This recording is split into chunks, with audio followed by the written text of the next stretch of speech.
తెలంగాణలో కాంగ్రెస్ ప్రభుత్వం ఏర్పడిన తర్వాత రేవంత్ రెడ్డి ముఖ్యమంత్రి అయిన తర్వాత హైదరాబాద్ నగరంలో గ్రేటర్ హైదరాబాద్ పరిధిలో ప్రభుత్వ ఆస్తులు కాపాడేందుకు చెరువులను రక్షించేందుకు హైడ్రా ఏర్పాటు చేశారు.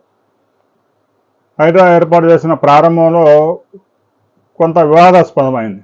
ఎందుకంటే ప్రముఖులు 3 ఎకరాలు కొనడం, 6 ఎకరాలు కబ్జా చేయడం, అక్కడ వ్యాపార సామ్రాజ్యాన్ని విస్తరించడం, అవి కూల్చివేస్తే గగ్గోలు చేయడం, ఇక పేదల పేరుతో మూసీ నదిని శుభ్రంగా కబ్జా చేసి మూసీ నది మధ్యలోనే ఇల్లు కట్టి వరద వచ్చినా కూడా హైదరాబాద్లో నగరంలో నీరు పోకుండా ఇల్లు కట్టుకొని మేము పేదలం, మా ఇల్లు కూల్ చేస్తారని కూడా చేస్తాం.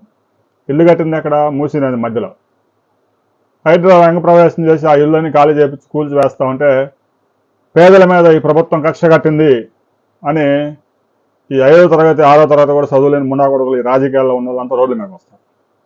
దరిద్రం, మన దేశంలో ఉన్న దరిద్రం ఏంటంటే వాడు ఇల్లు కట్టింది మూసీ నది కబ్జా చేసి కట్టాడు, మరి వరద వచ్చినప్పుడు నీరు పోదు, ఒక 3 సెంటీమీటర్ల వర్షపాతం పడితే హైదరాబాద్ అతలాకుతం అయింది, ఈ ప్రభుత్వం విఫలమైందని మళ్ళీ వాళ్ళే గొడవ చేస్తారు. మరి మూసీ నదిలో కబ్జాలు తొలగిస్తే ఎందుకు గొడవ చేస్తారు? సిగ్గు శరం ఉంటే ఇప్పటికైనా హైడ్రాకు సహకరించండి. హైడ్రా గురించి గవర్నర్ ఒక ఆసక్తికరమైన విషయం చెప్పారు. గడిచిన 2.5 సంవత్సరాల కాలంలో హైదరాబాద్ గ్రేటర్ హైదరాబాద్ పరిధిలో 60,000 కోట్ల రూపాయల విలువైన ప్రభుత్వ భూమిని కాపాడింది, కబ్జాదారుల చేతిలో నుంచి విడిపించింది. సహజంగా ఒక లేఅవుట్ వేస్తారు, ఆ లేఅవుట్లో 5 ఎకరాలు 6 ఎకరాలు పూర్వకాలంలో పబ్లిక్ యూటిలైజేషన్కి స్థలం వదిలేస్తారు. గతంలో ఆ పెద్దగా రేట్లు లేనప్పుడు ఎవడు పట్టించుకోలేదు, బాగా ధరలు వచ్చిన తర్వాత దాన్ని కబ్జా చేయడం, ఆ స్థలం నాదనడం, ఈ విధంగా కబ్జాదారులు పెద్ద వ్యాపారం అయిపోయింది.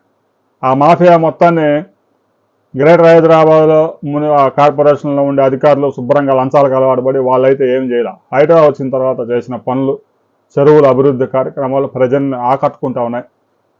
ప్రతి ప్రభుత్వ భూమిని డెవలప్ చేయండి, పార్కు డెవలప్ చేయండి, చెరువులకి ఫెన్సింగ్ వేయండి, చెరువు చుట్టూ బండ్లు నిర్మించండి, వాకింగ్ ట్రాక్లు నిర్మించండి, ప్రజలకు ఉపయోగపడతాయి. ప్రభుత్వ భూమి అక్కడ కనబడితే అక్కడ కబ్జా చేయడం, అపార్ట్మెంట్లు కట్టడం, అమ్ముకోవడం, కనబడకుండా పోవడం. హైడ్రా చేసిన పని విలువైనదా కాదా ప్రతి ఒక్కరూ కామెంట్ చేయండి.